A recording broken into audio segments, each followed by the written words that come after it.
I feel that our product shows a huge amount of conventions displayed in numerous films we've watched, such as Signs and The Black Button. It was essential for us to include these range of different conventions so that we can follow the codes and conventions of a short film and relate to the genre of a documentary. Text on screen was one of the codes and conventions that we used, as it gave the audience a better understanding of what is being shown to them.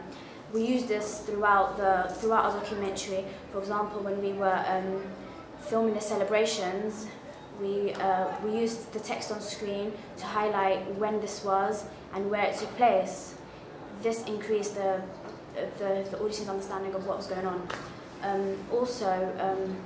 We used a whole range of different camera shots, and these were commonly used in documentaries, for instance in protests, debates, discussions and real-life events that took place. This allowed us to develop our film by using a range of different features and conventions which were normally used in documentaries. We used close-up shots to show people's facial expressions and reactions during interviews. This was very important as the issue that we were talking about was very, very important at the time. In support of the codes and conventions of a short film, which needs to consist of the length of time which is more than 5 minutes and less than 10 whole minutes.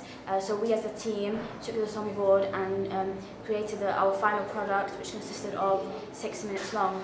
Also, by the continuous use of authoritative voiceovers, including the documentary, we were able to fulfill one of the main codes and conventions of a documentary, as well as we tried to encourage people to think in a specific manner, which had a positive effect on the message that we were trying to convey. We've created a radio trailer and a poster as part of our advertising campaign for our final product. The radio trailer uses sounds from our documentary. This allows it to show a clear link between the footage and the radio trailer itself. Also with the poster, we've created a clear link as the poster. There's a main image that was taken from a protest that we've attended, which is also, the footage is also in our final product. So that allows there to be a clear link between the film and the advertising campaign. From our audience feedback, we've learnt several things. First of all, the fact of the structure of our planning process. We learnt that we should have structured it more well. This has actually allowed us to structure the planning in more detail, because at the beginning we were stuck between what genre to pick. We didn't know whether to do a comedy or a love romance film or a documentary. We ended up choosing a documentary. After we got audience feedback that would be a good, from all our peers in our class, they said it would be a good choice. We went about how to structure it. We got ideas as in to revise the whole documentary codes and conventions, and that allowed us to have a better insight into that genre. Okay, for our filming feedback, our peers let us know that various shots would have been better to use rather than a limited amount, because it would have allowed the film to be more creative, the documentary to have a more powerful effect.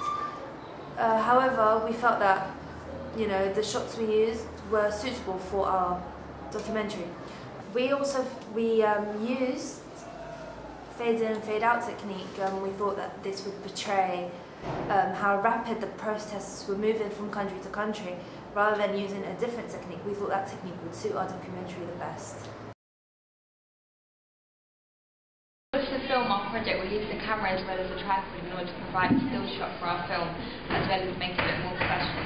Furthermore, the editing process was done on Apple Macs using Final Cut Express. This enabled us to edit various features in the film and add different effects which was required. We used different range of technologies throughout the filming process of our project.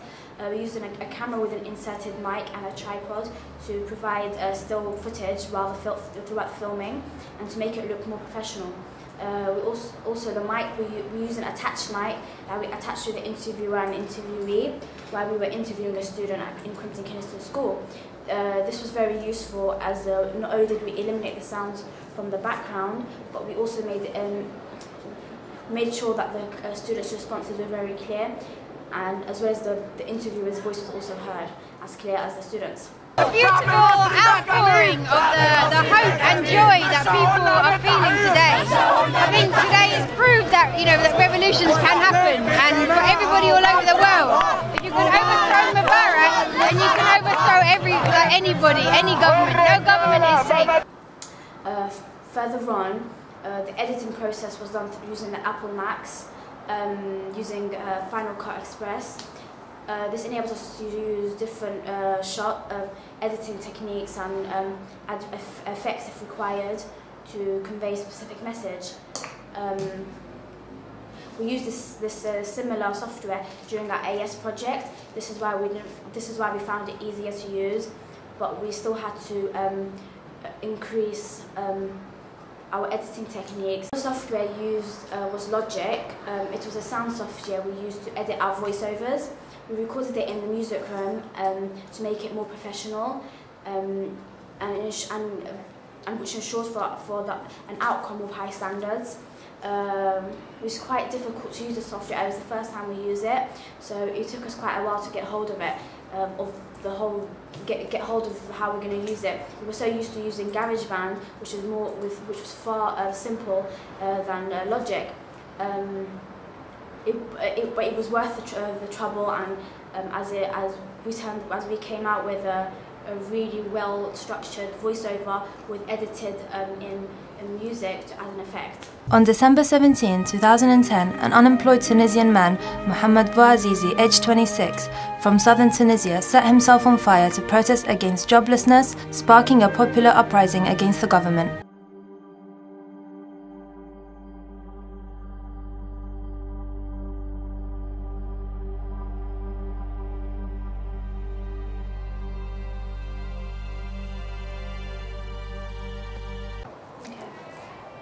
Finally, our blog included all the relevant information on the planning process of the film.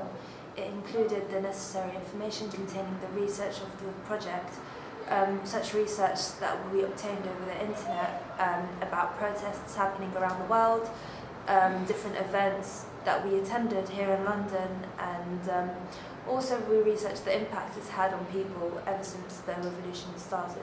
The research was useful as we included many of it in our film. While we went on the internet, we found many protests that we ended up attending here in London, and we recorded and have their footage up on our film. So it was really useful to have that extra research technique